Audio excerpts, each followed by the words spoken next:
Bank এক্সপেৰিয়েণ্টৰ সকলৰ কাৰণে আৰু এটা ভাল খবৰ আহি গ'ল। অলপ দিন আগতে SBI PO ওলাই আছিলে, আমি SBI PO সিৰিজ চলাই আছোঁ। আকৌ এবাৰ IBPS PO আহি গ'ল। IBPS PO এক্সামৰ নটিফিকেশ্যন আহি গ'ল আৰু IBPS PO এক্সামটো এনেকুৱা হ'ল, মই কৈ দিছোঁ যে তুমি ভাৰতৰ যিকোনো চৰকাৰী বেংকত এজ এ PO অৰ্থাৎ স্কেল 1 অফিচাৰ হিচাপে জব পাব বিচাৰে। SBI PO অকল SBIত পাব পাৰে, IBPS PO পৰা বাকী 11টা চৰকাৰী বেংকত জব পাব পাৰিবা। তো জল্দি এপ্লাই কৰি দিয়া। 30 জুনৰ পৰা এপ্লিকেশ্যন আহিছে তোমাৰ 1 জুলাইৰ পৰা আৰু 21 জুলাইৰ ভিতৰত এপ্লাই কৰি দিয়া। প্ৰিলিমছ মেইনছ ইণ্টাৰভিউ 3টা ফেজ হয়। আমি ধুনীয়াকৈ বেংকিঙৰ গাইডেঞ্চ দি যাওঁ, অসমৰ একমাত্ৰ চেনেল য'ত বেংকৰ গাইডেঞ্চ তোমালোকক দি যোৱা হয়, ঠিক আছে। আৰু ইয়াতে অলৰেডি এক্সাম ডেট কৈ দিয়া হৈছে, ঠিক আছে। এক্সাম ডেট অলৰেডি কৈ দিয়া হৈছে যে প্ৰিলিমছ হ'ব 22 আৰু 23 আগষ্ট, বেছি দিন নাই। তাৰ পৰা অলপ দিন পিছত প্ৰায় 1.5 মাহ পিছত হ'ব মেইনছ 4 অক্টোবৰ, ঠিক আছে। তাৰপিছত ইণ্টাৰভিউ হ'ব নৱেম্বৰ ডিচেম্বৰ আৰু জানুৱাৰীৰ ভিতৰত তোমালোকেও এজন অফিচাৰ হিচাপে এটা চৰকাৰী বেংকত জব পাই যাবা, য'ত চেলাৰী ষ্টাৰ্টিং চেলাৰী 90,000 হ'ব, ভাবা তেন্তে। তো জল্দি সকলোৱে এপ্লাই কৰি দিয়া। আৰু ইয়াতে ডিটেইল মই দি দিছোঁ যে কোনটো বেংকৰ পৰা কিমান ভেকেঞ্চি আহিছে আৰু এইটো প্ৰত্যেকবাৰে বাঢ়ি যায়, ঠিক আছে। অলপ দিন পিছত চাবা ইয়াতে আৰু ভেকেঞ্চি এড হ'ব, কাৰণ কিয় জানে বহুতে এতিয়ালৈকে NR মানে নট ৰিপৰ্টেড এতিয়ালৈকে ৰিপৰ্টে কৰা নাই। তো ভাৰতৰ এই 11টা চৰকাৰী বেংকত তোমালোকে জব পাবা। কোনটো বেংকৰ পৰা কিমান পোষ্ট আছে সেইখিনি মই তোমালোকক এতিয়া দেখাই দিওঁ, আহা, ঠিক আছে। একবাৰ মই দেখাই দিম। এতিয়া আমি যদি চাওঁ বেংক অফ বৰোদাত এতিয়া টোটেল 1900 পোষ্ট আছে। Bank of India 500, bank of Maharashtra 1100, তাৰপিছত Canara bank 1500, central bank of India 500, Indian bank not reported এতিয়ালৈকে দিয়া নাই, Indian overseas bank 550, Punjab national bank 504, Punjab and চিন বেংক 161, ইউকো বেংক দিয়া নাই, ইউনিয়ন বেংক অফ ইণ্ডিয়া দিয়া নাই। তো এইকেইটা দি দিলে আৰু বাঢ়ি যাব। এতিয়া 6715টা পোষ্ট আছে, হয়তো এইটো 10,000 মানুহ হৈ যাব পাৰে, ঠিক আছে। তো গতিকে ভেকেঞ্চি অবভিয়াছলি বাঢ়িবই, সেইটো চিন্তা নকৰিবা। তাৰপিছত আমি আৰু বাকীখিনি যদি চাওঁ, একবাৰ এক্সাম পেটাৰ্ণটো চাওঁ, অকণমান চেঞ্জেছ আহিছে, আগতে যেনেকুৱা আছিলে তেনেকুৱা হোৱা নাই। আৰু ইয়াতে চবেই গ্ৰেজুৱেশ্যন কৰা হ'ব লাগিব, ঠিক আছে। চবেই গ্ৰেজুৱেশ্যন লাগে, অলৰেডি সকলোৱে জানা। তাৰপিছতে application fees SC ST PW হ'লে 175 আৰু বাকী সকলোৰে বাবে 850+ GST হয়, ঠিক আছে। এতিয়া IBPS PO প্ৰিলিমছ এক্সামিনেশ্যনৰ পেটাৰ্ণটো চেঞ্জ হৈছে এইবাৰ, ঠিক আছে। তো IBPS PO প্ৰিলিমছ আৰু মেইনছত কেনেকুৱা ধৰণৰ পেটাৰ্ণ হ'ব, ইণ্টাৰভিউ হ'ব, ইণ্টাৰভিউটো চবেই জানা, কিন্তু সেই দুটা কেনেকুৱা ধৰণৰ পেটাৰ্ণ হ'ব মই অকণমান দেখাই দিওঁ তোমালোকক। ইংলিছত আহিব 30 কুৱেশ্যন 30 মাৰ্কছ আৰু 20 মিনিট সময় থাকিব মাত্ৰ প্ৰিলিমছত। মেথছ অৰ্থাৎ নিউমেৰিকেল এবিলিটি 35টা কুৱেশ্যন 30 নম্বৰ থাকিব তাতে, আৰু তাতো 20 মিনিট। ৰিজনিঙত 35টা কুৱেশ্যন 40 নম্বৰ থাকিব, ৰিজনিঙত বেছি মাৰ্কছ দি দিছে, ঠিক আছে। আৰু ইয়াতো 20 মিনিট। তো টোটেল 100 মাৰ্কছ 60 মিনিট। ভুল হ'লে -0.25কৈ যাব তোমালোকৰ, ঠিক আছে, মনত ৰাখিবা। এইটো হ'ল প্ৰিলিমছ পাছ কৰাৰ পিছত প্ৰিলিমছৰ মাৰ্কছ ক'তো এড নহয়, মেইনছ আৰু ইণ্টাৰভিউ মাৰ্কছৰ ভিত্তিত তোমাৰ চিলেকশ্যন হ'ব। মেইনছত কি হ'ব, ৰিজনিং 40 কুৱেশ্যন 60 মাৰ্কছ, 50 মিনিট সময় পাবা। ইংলিছত 35 কুৱেশ্যন আহিব 40 মাৰ্কছ 40 মিনিট সময়।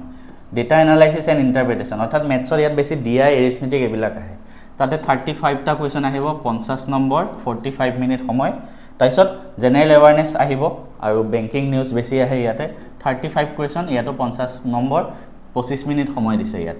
তো টোটেল এই গোটেইবিলাক মিলাই তোমাৰ 200 নম্বৰৰ এখন পেপাৰ হ'ব, য'ত 160 মিনিট টাইম পাবা মেইনছত। তাৰ উপৰি তুমি কম্পিউটাৰত টাইপ কৰি এছে বা লেটাৰ সেনেকুৱা লিখিব লাগিব, মানে ইংলিছ টাইপিং আহিব, ঠিক আছে। ইয়াতে লিখা আছে ইংলিছ লেংগুৱেজ, যোনটো লেটাৰ ৰাইটিং এণ্ড এছে, লেটাৰ আৰু এছে লিখিবা হ'ব লাগিব, কম্পিউটাৰ টাইপ কৰিব লাগিব তোমাৰ। 2টা কুৱেশ্যন দিব, 25 নম্বৰ থাকিব 2টা কুৱেশ্যনত, আৰু 30 মিনিট টাইম থাকিব। 30 মিনিটত তুমি 2টা কুৱেশ্যন টাইপ কৰিব লাগিব। তো এইটো হৈ গ'ল তোমাৰ এক্সাম পেটাৰ্ণটো। এতিয়া আমাৰ এই চেনেলটোত ধুনীয়াকৈ মই SBI PO অলৰেডি গাইডেঞ্চ দি আহিছোঁ, আমাৰ এতিয়া নেক্সট IBPS POৰ কাৰণেও আমি ষ্টাৰ্ট কৰিম ধুনীয়াকৈ। তো সকলোৱে এই চেনেলটো ফ'ল' কৰি থোৱা, ছাবস্ক্ৰাইব কৰি থোৱা, আৰু কেনেকুৱা ধৰণৰ ভিডিঅ' আমাৰ এই চেনেলত লাগে ক'বা। অসমৰ একমাত্ৰ চেনেল য'ত বেংকিং ৰিলেটেড গাইডেঞ্চ তোমালোকক প্ৰভাইড কৰা হয়, আৰু জেনুইন গাইডেঞ্চ, ঠিক আছে। তো মই ৰেডি আছোঁ, 2টা এক্সাম আহি আছে, এইবাৰ তোমালোকেও বেংকত অফিচাৰ বনিবলৈ, যিকোনো চৰকাৰী চাকৰিৰ বাবে প্ৰস্তুতি চলাই আছে তেওঁলোকৰ বাবে আমাৰ ফালৰ পৰা এটা ভাল খবৰ। আমি বহুত কষ্ট কৰি দুটা সেট বনাইছোঁ এটা হ'ল যিকোনো চৰকাৰী চাকৰিৰ বাবে সেয়া এডিআৰই হওক এপিএছচি বা এপিএছচি প্ৰিলিমছ বা Assam police SI SSC state মানে চেণ্ট্ৰেল লেভেলৰ এছএছচি চিলেবাছৰ ওপৰত বনোৱা হৈছে সেইখিনি চিলেবাছে গোটেইখিনিত কভাৰ আপ হৈ যায় এছএছচি তাৰপিছত আপোনাৰ ৰেলৱে এনটিপিচি এই গোটেইবিলাকৰ কাৰণে আমাৰ এটা সেট বনোৱা হৈছে মাষ্টাৰ বুকছ য'ত আমাৰ কোৱান্ট ৰিজনিং থাকিব ইংলিছ জিকে কম্পিউটাৰ সায়েন্স এই গোটেইখিনিৰে এটা সেট বনোৱা হৈছে ঠিক আছে এই সেটটো আপোনালোকে ল'ব পাৰিব এই সেটটো মই আপোনালোকক দেখাই দিওঁ মাষ্টাৰ সিৰিজ প্ৰথম মাষ্টাৰ সিৰিজৰ আমাৰ ষ্টেট গভৰ্ণমেণ্ট এক্সাম আৰু এছএছচিৰ বাবে দেখাইছোঁ য'ত কোৱান্ট আৰু এছএছচি ইংলিছ ৰিজনিং আৰু জেনেৰেল এৱাৰনেছ এই গোটেই 4খন কিতাপ পাব 4খন ই বুক এটা ই বুকত আপোনাৰ প্ৰত্যেকটো চেপ্টাৰ ঠিক আছে যেনেকৈ জেনেৰেল এৱাৰনেছৰ হিষ্ট্ৰী জিঅ'গ্ৰাফি পলিটিৰ প্ৰত্যেকটো চেপ্টাৰ পাব গোটেইখিনি মানে প্ৰায় 1000 মান বুক মানে এটা চেপ্টাৰৰ পৰা হিষ্ট্ৰী এটা চেপ্টাৰ পলিটি এটা চেপ্টাৰৰ পৰা আপোনাৰ থিয়ৰী দিয়া আছে ইম্পৰ্টেণ্ট যিমান এক্সাম প্ৰিভিয়াছ ইয়াৰ গোটেই কুৱেশ্যনবিলাক চাই থিয়ৰী দিয়া আছে সেই থিয়ৰীখিনি পঢ়ি চেপ্টাৰটো পঢ়িয়ে তাৰ তলত এটা চেপ্টাৰ 200 মান এমচিকিউ দিয়া আছে এই গোটেইখিনি কৰিব পাৰিব প্ৰত্যেক ছাবজেক্টতে সেনেকৈ quant English reasoning general awareness similarly যোনে বেংকিঙৰ কাৰণে পঢ়ে স্পেচিয়েলি মই যেহেতু বেংক কোৱালিফাই হয় তো বেংকিঙৰ কাৰণে কোৱান্ট ৰিজনিং ইংলিছ তাৰপিছত জেনেৰেল এৱাৰনেছ কম্পিউটাৰ এই গোটেইখিনিৰে সেনেকুৱা সেট বনাই দিয়া হৈছে এই গোটেইখিনি আমাৰ মেথছ এণ্ড ফিজিক্সত গৈ ই বুক আপোনালোকে ডাউনলোড কৰক বহুত ইম্পৰ্টেণ্ট এক্সামৰ বাবে এই গোটেই মানে পিৱাইকিউৰ ওপৰতে বেছ কৰি বনোৱা হৈছে ইয়াতো প্ৰত্যেক চেপ্টাৰৰ পৰা আপুনি 200 মান এমচিকিউ পাব এটা ছাবজেক্টৰ ঠিক আছে ইংলিছৰ যেনেকৈ আৰচি পাই যাব 1000 মান পাজল পাই যাব 1000 মান সব বস্তু পাই যাব ঠিক আছে তো এইখিনি আপোনালোকে লৈ লওক সিমিলাৰলি আৰু দুটামান আমাৰ কোৰ্স আছে আৰু দুটামান আমাৰ গভৰ্ণমেণ্ট এক্সামৰ কাৰণে কোৰ্স আছে প্ৰথম মক টেষ্ট সিৰিজ যিকোনো গভৰ্ণমেণ্ট এক্সাম দিয়াৰ আগতে আমি মক টেষ্ট দিব লাগে ঠিক আছে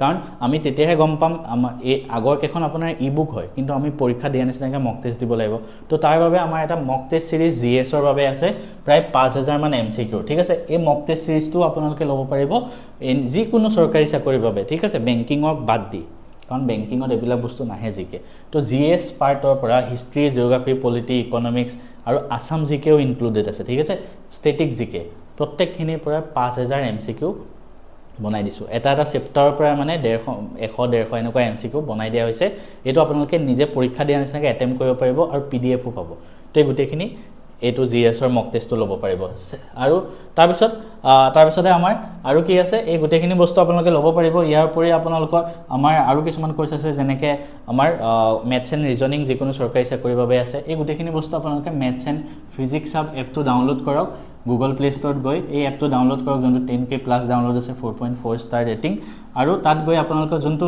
কোৰ্স লাগে এটা আছে বেংকিং এছএছচি তো তাত এবাৰ ক্লিক কৰি চাওক এটা আছে আসাম জবছ দুটা মেনিউ আছে